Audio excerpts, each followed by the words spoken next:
Hey, Calvary Chapel, Santa Barbara family. In these short videos, we're considering the section from where Pastor Tommy last left off in Mark chapter 15, all the way through the rest of chapter 15, so that we can start on Easter Sunday, Resurrection Sunday, right there at Mark chapter 16. And we've been doing this in 4 parts. We've taken a look at the crucifixion at Calvary, the death at Calvary, the response at Calvary. Now we're taking a look at the 4th part, the burial at Calvary. Check this out. Mark chapter 15, starting now at verse 42. We read this. Now when evening had come, because it was the preparation day, that is the day before the Sabbath, Joseph of Arimathea, a prominent council member, who was himself waiting for the kingdom of God, coming and taking courage, went in to Pilate and asked for the body of Jesus. Pilate marveled that he was already dead, and summoning the centurion, he asked him if he had been dead for some time. So when he found out from the centurion, he granted the body to Joseph. So here, we've seen that Jesus was crucified, nailed to the cross. We saw that Jesus actually died upon the cross. We saw in the 3rd session how there was a reaction, a response, the tearing of the veil, the response from the centurion, the revelation of the faithful women there at the scene of crucifixion. But now we have something else. We have another man revealed who rises to the occasion. Verse 43 tells us of Joseph of Arimathea, who was a prominent council member. Now, this Joseph was apparently silent when the council sentenced Jesus to death in verse 1 of Mark chapter 15.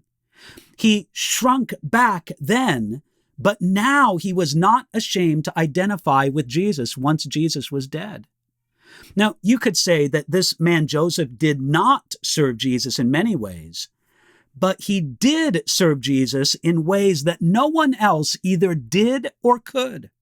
Let's face it. It wasn't possible for Peter, James, or John, or even the many women who served Jesus to provide him with a tomb.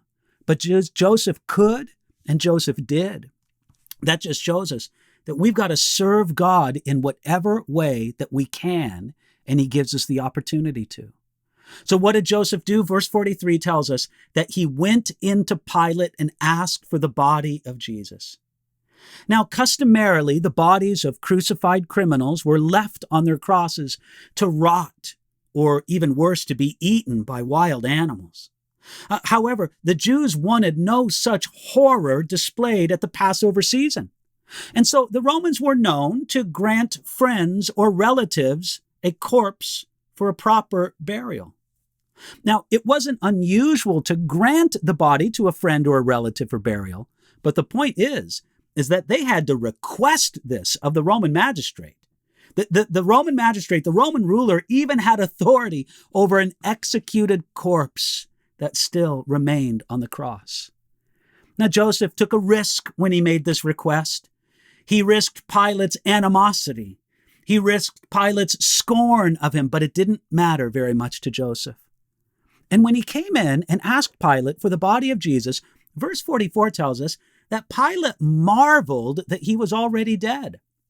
You see, typically, crucifixion was a long, agonizing death, yet Jesus died in a matter of hours, spending less than probably 4 hours alive on the cross.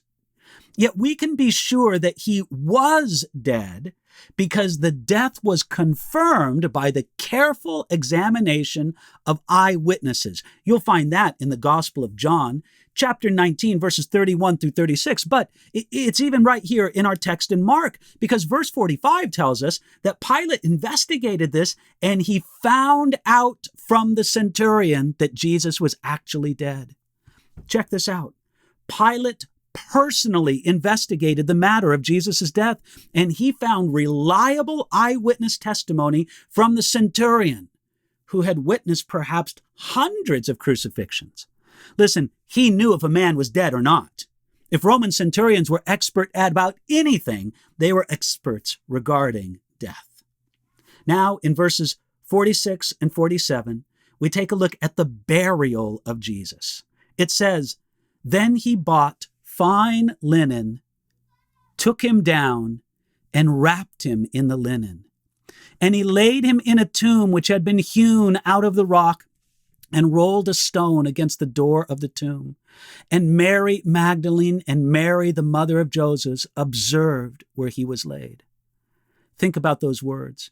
They bought fine linen. And then it says they took him down in verse 46. You know, they had to have some kind of instrument to remove those nails, or maybe we would say great spikes, from the flesh of Jesus and the body of Jesus. How carefully they must have worked.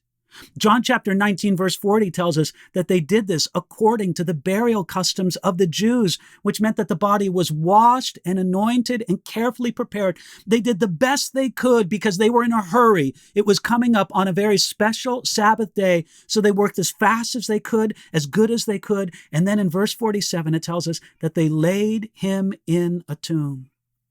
The body of Jesus was placed in a borrowed tomb. Now, tombs such as this were very expensive, and it was quite a sacrifice for Joseph of Arimathea to give his up. You know what the great thing is Jesus was only going to need the tomb for a couple of days, wasn't he? But it shows us some important things that Jesus submitted to this burial. You see, the burial of Jesus and his days in the tomb were ways to prove that at the cross, Jesus defeated not only sin, but also death. The burial and the empty tomb show that Jesus conquered sin and death. The burial was also another great and final connection of the Son of God with the humility of man. Now look, there was a transaction aspect to the great work of Jesus on the cross, but there was so much more. There's also a radical identification aspect, where Jesus connects with you in every way possible, and he invites you to connect with him. He was buried with us in the humiliation of utter humanness, and we are buried with him, spiritually by faith, ceremonially, so to speak, by baptism. He identified with us. We, by faith, identify with him. And this was it. This was the last step down from heaven for Jesus. As it has been said, it's Friday, but Sunday's coming. After the crucifixion, in the tomb, he has gone as low as he could go. The good news is, from here on out, everything is up. And that's where we're going to pick it up on Easter Sunday morning, starting at Mark chapter 16, verse 1.